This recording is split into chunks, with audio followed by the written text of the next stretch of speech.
So we'll start with the first one, my favorite one, Disney pencil. Let's see, I usually make Disney pencil pretty big. So I'm using a square canvas size 3000 by 3000 pixels, 300 dpi, which is what I always use. So I always use a square. I'll just make it pretty big. So I usually use this brush pretty big, around, was it 25 or so? Around 25 when I do my characters. And what's really important is if you need the Apple Pencil, because you need the pressure. The pressure has to be right. So you want to make sure that you have the Apple Pencil, because other brushes, I'll even make it a little bigger. Because I like to, when I use my brushes, I'm always changing the weight of the lines. So the weight of the lines is very, very important. So that's another reason why you really should be using the Apple Pencil. If not, I'm just not sure how these will work. So that's the only reason why I say that. So I'm always using these, and I never really press hard, because I want it to be light. Because when I'm doing sketches, I want them to be light. I want to be able to not be tied down to any particular shape or form. That's why you see artists kind of going over, because you sort of want to find the shapes. So that's what I use Sketchmaster, or not Sketchmaster. That's my other favorite brush. That's what I use Disney Pencil for. And I usually make it quite big when I'm doing the rough sketches. So if I was doing a face here, let's see, we'll do a little rascal here. Give him some eyes.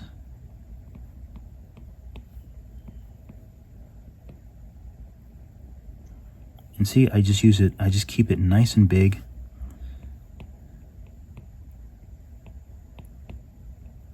And I make the thicker lines, where I need them, where I want them.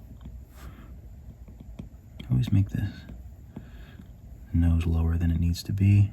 So I'll just do a little heart here.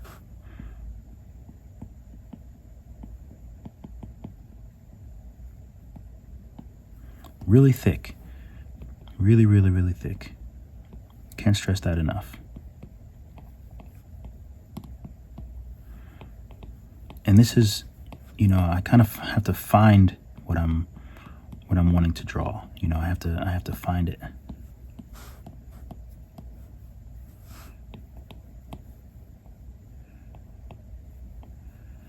And I make it really thick so I can do things like that and really thicken out those lines. So we'll do an eye here. We'll do another eye there. Something like that. Okay, so that's how I use the Disney Pencil. Sometimes if I want to, I will actually use Disney Pencil if I want to keep that sketchy look. Then I'll just lower the opacity, make a new layer, and then I'll continue to use Disney Pencil, but I'll lower the opacity. Not the opacity, I'll lower the size. There we go, to something like that. And then I will just go over. Again, it's important to understand your line weights and pressure. Things like this are very important.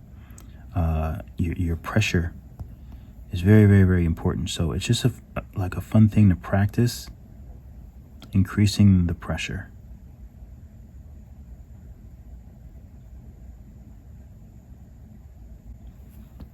Very, very, very important to just work on your pressure changes. It really makes line art look better or worse. So we'll start with this line here.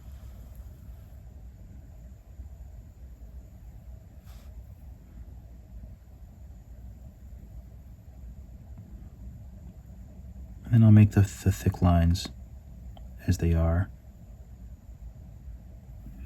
but just a lot more careful.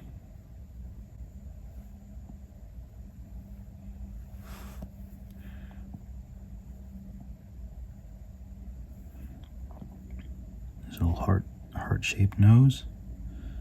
And it's another thing I really love about this brush. When I sketch in like that, I'm just sure to, because I do that a lot. That was very important with this brush. When I want to make a sketch and I fill something in, so I just do back and forth evenly across. That was very important.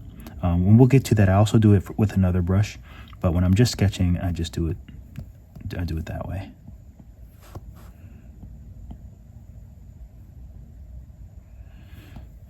And this is a classic example of the pressure. You see how this is lighter and I kind of add more pressure here. So this is a dark area. This could be also, and I can go over it and make it darker, but there's something to be said about your speed. That's also another important factor of a brush, is the speed in which you're drawing. So I don't want to do the whole drawing because then this video will take forever, but that's pretty much how I also use these as sketch brushes. When I don't want them to look perfect, I want to keep it nice and loose. And I think they're great brushes for that.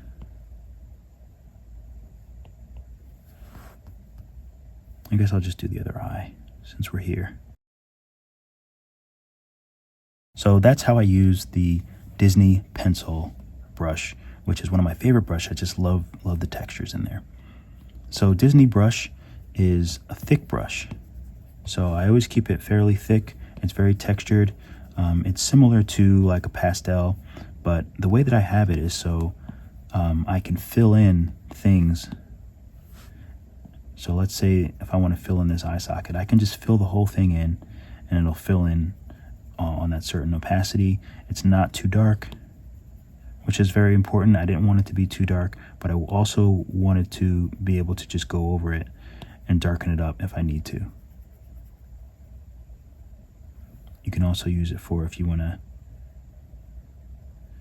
go around the eyes to sort of simulate like a color in the eyes, something like that. So I use that very, very often if I want to color in parts of the ears. It's just a nice textured brush that I've set to be able to sort of fill in with the same texture to sort of match the Disney pencil. And I love it for shading and things like that. So Disney ink, I'll switch to black because why not? So as you see, it works very funnily. Funnily, I don't think that's a word.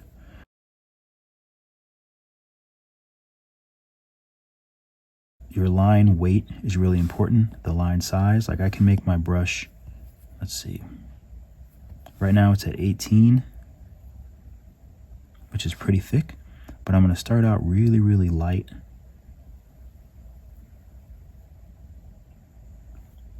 Make it thicker here and then sharper at the edge. And do the same thing to color it in. And I'll just color a little thicker to color it in. And this is it's sort of like calligraphy almost. I'm terrible at calligraphy, but understanding line weight is important.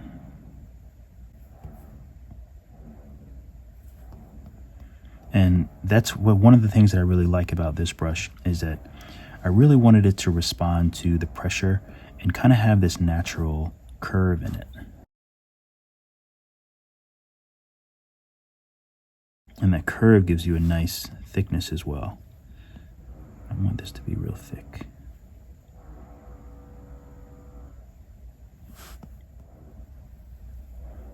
Again, just come up. And that's going to be, honestly, that's the major takeaway. Using any brush, line thickness and line weight is very important.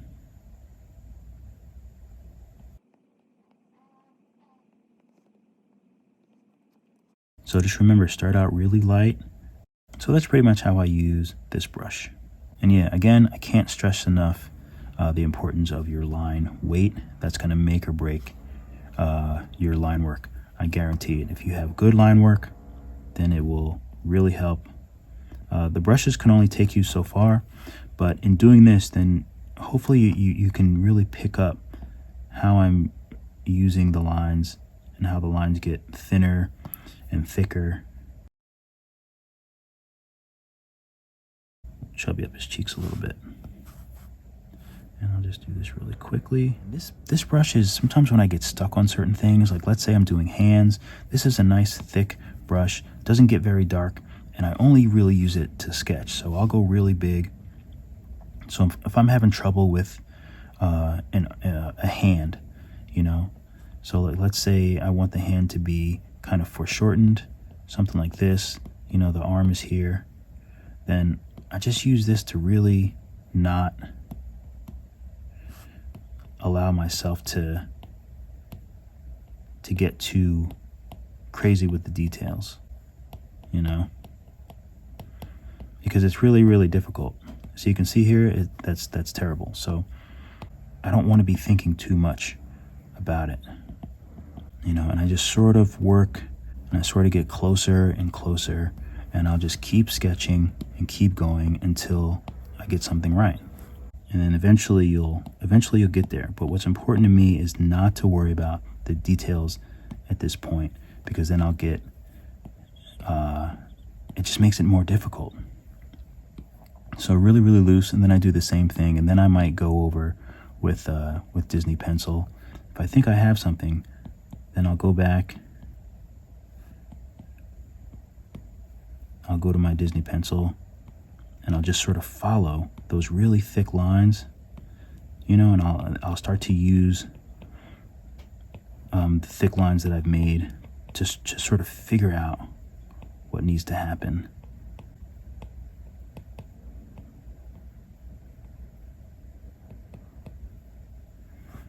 You know, to really make it work. So this brush is it's really, really, really loose, and it's really fat. And I only use it when if I'm having problems, or if I really want to do a loose sketch, then I just use this really thick to sort of build up. And that's how I work out things. Like, I don't even like the way this looks. I might have to do that 5 or 6 times until I get it the way I want it to look.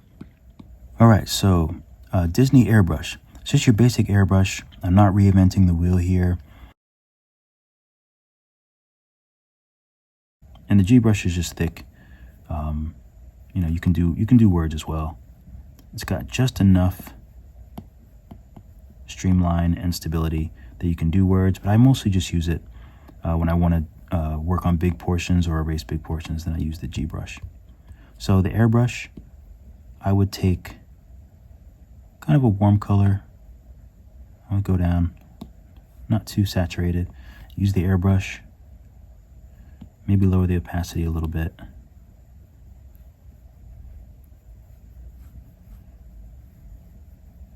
And just stay outside of for the most part, just stay outside of your circle. You can raise the opacity and just make sure you stay outside.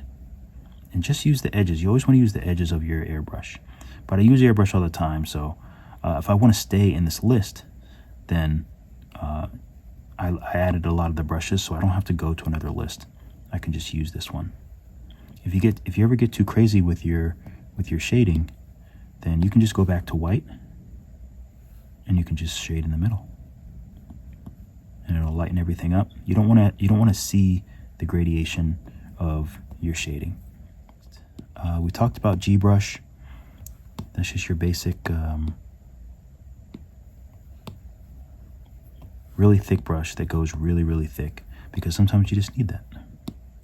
Okay, so the next brush, Disney Butter. I basically just use this brush to fill things. So I kind of use it if I'm staying inside the lines and I just need to color everything. I don't use the color dropper that much. I use it occasionally, but I'd rather color between the lines, because as you can see, I don't always connect all my lines, and I don't like to connect all my lines. I think some things look better when everything isn't 100% sealed. I like to draw and create in a looser way. That's one of my issues with vector art, is it can kind of get very mechanical. So this brush is, as you can see, it's a little, not a little, it's pressure sensitive, but, and it's good because it matches the way that I draw. Like, sometimes the lines are thicker, sometimes they're thinner. So when they're thicker, I can just press harder, but when they're thinner, I can also press lighter, so I don't go outside the lines. And sometimes I do go outside the lines.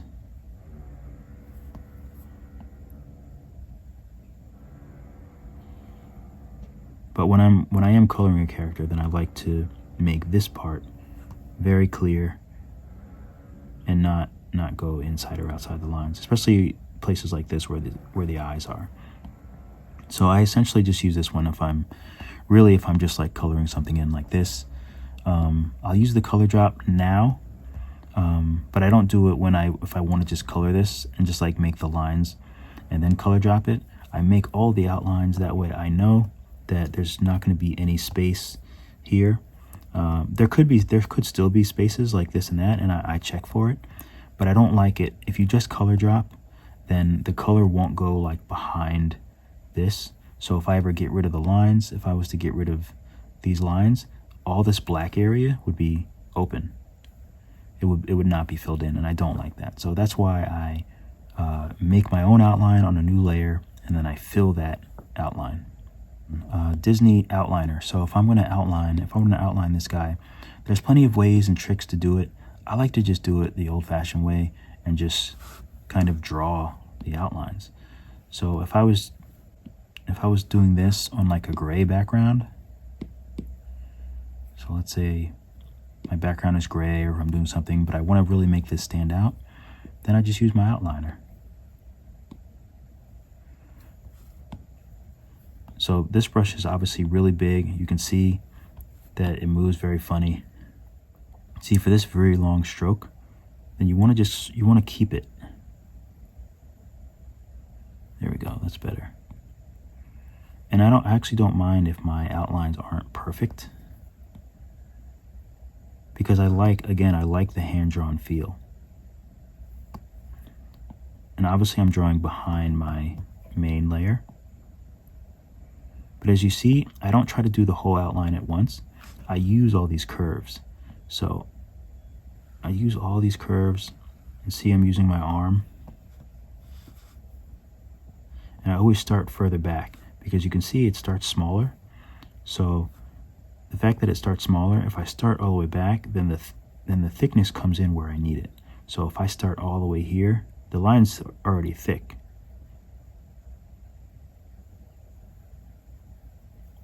And if you need to stop, you can. You just start from the other way, and you just want it a little bit bigger than the other line. And then you can sort of just go over and just kind of doctor it as you need. As long as you continue to follow through. Like, you don't want to just come and like go like that and try to fill one. If you're going to do it, then you have to follow through. Okay, happy circle. I know it's just a circle, but I use it often because I use it for eyes. So right now we have our eyes like that. And I'll start with the circle. And you can either leave it like that, because sometimes it looks really good to be a circle, or you can just freeform it. And you can rotate it if you want to match the sketch. Then you just look at it and you match the sketch.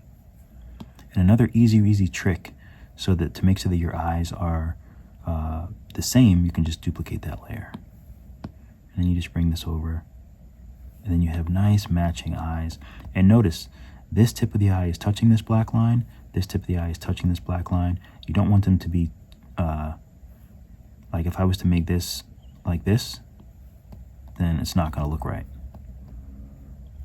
because they're not matching. Because this eye is touching the top of this eye, but this eye isn't. So it looks awkward, whereas that one looks more right. His eyes, I didn't do the eyes perfectly, but you kind of see what I mean.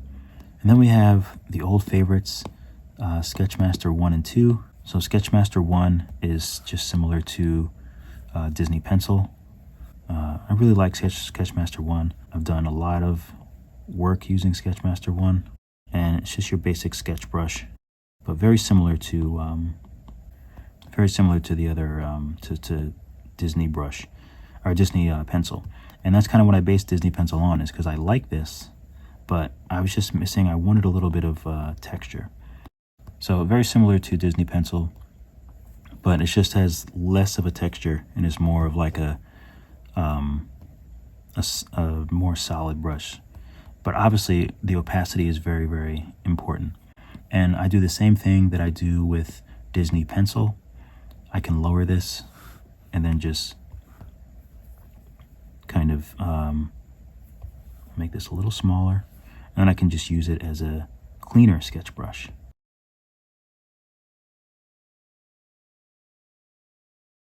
Great brushes, I love using them. I can see an issue immediately. I'll use my G brush as the eraser, like I always do, just so I can erase large swaths. I don't think I've ever used that word in a sentence. Swaths? I think it's swaths. But I like this sketchy look. So a lot of my brushes are, you know, they're not perfect. I don't want it to have that vector type look. I prefer sketchy. So something like that. And then we have Sketchmaster 2, which again, I usually make it really big, and I use it to fill. It's a great fill brush.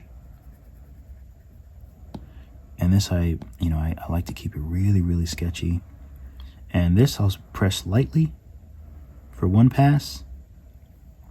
For here, which is further back, I'll do 2 passes, like so. Maybe a little bit darker, deeper inside the mouth. Always your eye sockets, which are inset a little bit. I love these brushes. They're great.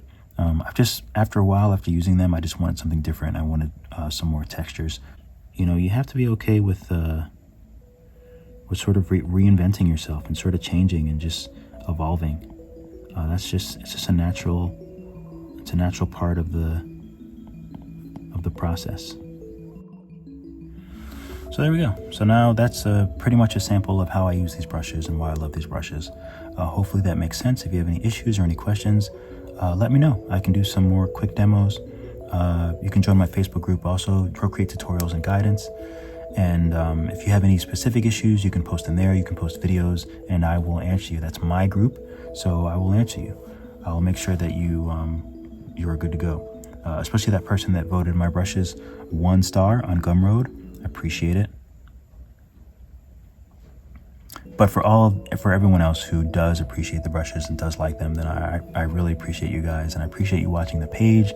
I appreciate your interest, and I appreciate you just checking out my brushes and checking out my videos and checking out my workflow. So that's it. Those are the Disney style brushes.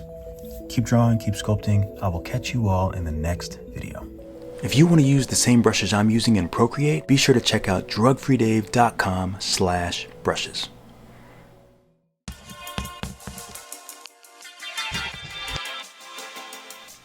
Thank you guys so much for watching the video. Be sure to like and subscribe and hit the notification bell. That way you can come on and chat to me when I'm doing my live videos. Be sure to follow me on Instagram, drugfreedave, and drugfreedave3D for all my new 3D work. I have about 11 Procreate, digital art, Skillshare classes, and I have 1 Nomad Sculpt 3D class. I'm really excited about Skillshare. I have a Facebook group, Procreate Tutorials and Guidance, so maybe I'll see you on Facebook. As always, keep drawing, and I will catch you all in the next video.